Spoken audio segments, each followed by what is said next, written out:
Welcome बच्चों, आपका मेरे channel science classes by doctor Kumkum Saxena में बहुत स्वागत है। और इस समय हम चल रहे हैं जो ध्वनि का चैप्टर है 13। इसमें ultrasound and its application. Ultrasound के बारे में मैंने आपको बताया था कि अल्ट्रासाउंड क्या होता है। अब आज हम जानेंगे कि अल्ट्रासाउंड जो है उसके क्या उपयोग हैं, क्या उनसे हम अपने दैनिक जीवन में क्या कार्य लेते हैं। इसको बोलते हैं अल्ट्रासाउंड का उपयोग या ultrasound and its application. Ultrasound rays उत्पन्न की जाती हैं, उनके क्या क्या प्रयोग होते हैं, क्या क्या उपयोग होते हैं, इसके बारे में मैं आपको बताने जा रही हूँ। मेरे चैप्टर को आप पढ़ते रहिए, देखते रहिए, आपको अवश्य लाभ मिलेगा, क्योंकि ये मेरा दूरस्थ है, ऑनलाइन क्लासेस है, जिसके लिए आपको कुछ भी देना नहीं है। तो इसके बहुत सारे उपयोग होते हैं। सबसे पहला इसका उपयोग है छोटे पुर्जों को साफ करने के लिए। छोटे पुर्जों को साफ करने के लिए इसका उपयोग किया जाता है। किस तरह से समझाऊंगी मैं। साफ करने में इसका उपयोग होता है, इसका उपयोग किया जाता है। जो छोटे छोटे पुर्जे जिन्हें हाथ नहीं पहुंच सकता, जहां वहां पर उसको साफ किया जाता है इन अल्ट्रासाउंड और इसकी रेस से। ठीक है, तो छोटे पुर्जों को साफ करने के लिए क्या हम करते हैं कि जो एक वो होता है उसको, एक छोटे पुर्जों को एक सर्पिलाकार नली और इलेक्ट्रॉनिक्स अवयवों को साफ करने के लिए इसका उपयोग हम पुनः कर सकते हैं। और इनको करने के लिए इसको एक मार्जन विलयन होता है, मार्जन विलयन में डुबो दिया जाता है। नलियों को और छोटे पुर्जों को साफ करने के लिए मार्जन द्रव में भिगो दिया जाता है इन पुर्जों को। और मार्जन द्रव विलयन में रखने के बाद में इससे जो है इस विलयन में पराध्वनि तरंगे क्या किया जाता है, पराध्वनि तरंगे भेजी जाती हैं। पराध्वनि तरंगों को इनमें भेजा जाता है और पराध्वनि तरंगे जो हैं वो पुर्जों में फंसी हुई गंदगी को साफ कर देती हैं। और इस विलयन में पराध्वनि तरंगों का उपयोग करके हम उच्च आवृत्ति के जो है वो हमारे अच्छे हमारे पुर्जे होते हैं, उनमें अंदर तेल फंसा है, चिकनाई फंसी है, उसको हम उस गंदगी को इसके द्वारा छोटे पुर्जों को हम साफ कर सकते हैं। जो अल्ट्रा रेज भेजी जाती हैं तो उसमें से चिकनाई गंदगी को वो निकाल देते हैं। दूसरा है उद्योगों में। इसका उपयोग उद्योगों में किस तरह किया जाता है।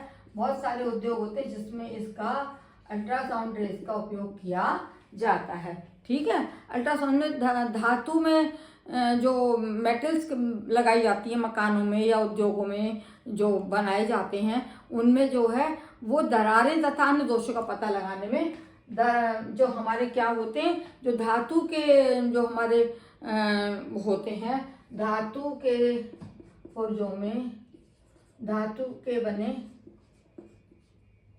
बने वस्तुओं में काय का उपयोग हो जाता है। वातावरण में दरारों तथा अन्य दोषों का पता लगाया जाता है इनके द्वारा। बिल्डिंग बन रही है, अन्य दोषों का पता लगाने के लिए इसका प्रयोग किया जाता है। किस तरह करते हैं अभी बताती हूँ मैं। लगा सकते हैं अल्ट्रासाउंड रेज के द्वारा। ठीक है, धातु के पुर्जे क्या होते हैं कि उनमें जो है उनके ब्लॉकों में दरारें पड़ी हुई हैं या जो छिद्र बाहर से दिखाई नहीं देते हैं, है ना, तो उनको में ये काहे में उपयोग की जाती है, भवन तथा पुल के निर्माण में उनकी संरचना को मजबूती करने में इनका प्रयोग किया जाता है।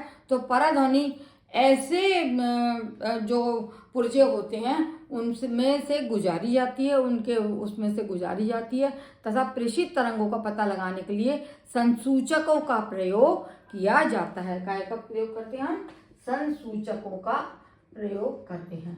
संसूचक का प्रयोग करके जो धातु के जो दरारें हैं या कहीं कोई कमी है या कोई छिद्र है उसका पता लगाने के लिए इनको भेजा जाता है इन तरंगों को, और इनका संसूचकों का प्रयोग किया जाता है। और उसमें थोड़ा भी दोष पाया जाता है तो ये तरंगे जो हैं कैसे पता लगता है कि कहीं भी आगे कोई ब्लॉकेज है, कुछ है, तो तरंगे परावर्तित होकर लौट जाती हैं, है ना। तीसरा सबसे बड़ा उपयोग है कि मानव शरीर जो होता है, शरीर के अंगों में विकृतियों का पता लगाने के लिए, है ना, अंगों में जो मानव शरीर है उसके अंगों में आंतरिक अंगों का पता लगा, आंतरिक अंगों में आंतरिक विकृति क्या है, आंतरिक विकृति क्या कमी है, विकृति का पता लगाने के लिए इसका प्रयोग किया जाता है। में इन रेस का प्रयोग किया जाता है। किस तरह से देखिए,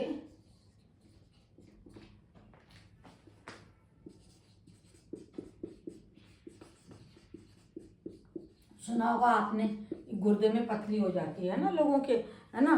पराध्वनि तरंगे जब मानव शरीर के आंतरिक अंगों में भेजी जाती हैं तो वो उनका क्या करती हैं, प्रतिबिंब प्राप्त कर लेती हैं। जैसे अंदर जाती हैं उसका प्रतिबिंब ले लेती हैं।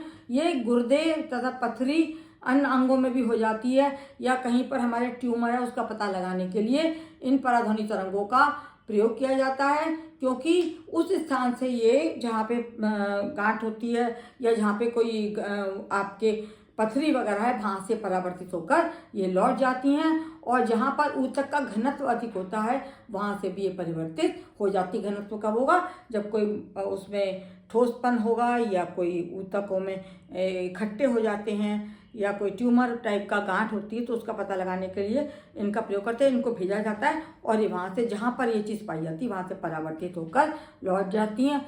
पराध्वनि तरंगों को हृदय के विभिन्न स्थानों से गुजारा जाता है ना। और ये क्योंकि ये उच्च आकृति की तरंगें होती हैं, जहाँ पर भी अवरोध होता है तो वो एक निश्चित पथ पर गमन करती हैं। चिकित्सा एवं उद्योगों में भी इन पराध्वनि तरंगों का इसी तरीके से उपयोग होता है।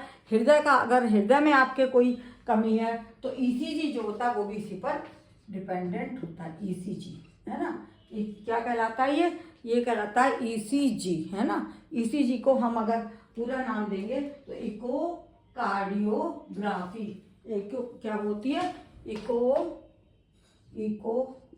कार्डियोग्राफी।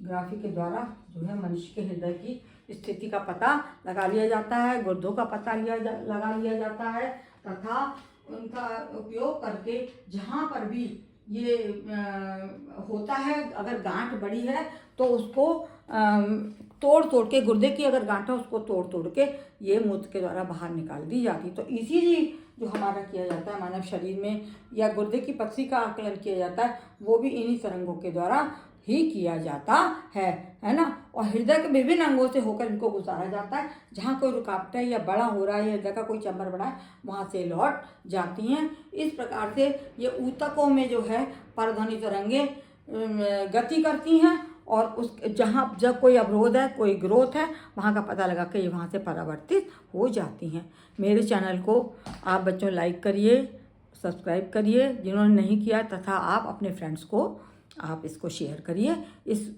चैनल के लिए आपको कुछ भी नहीं देना है। धन्यवाद।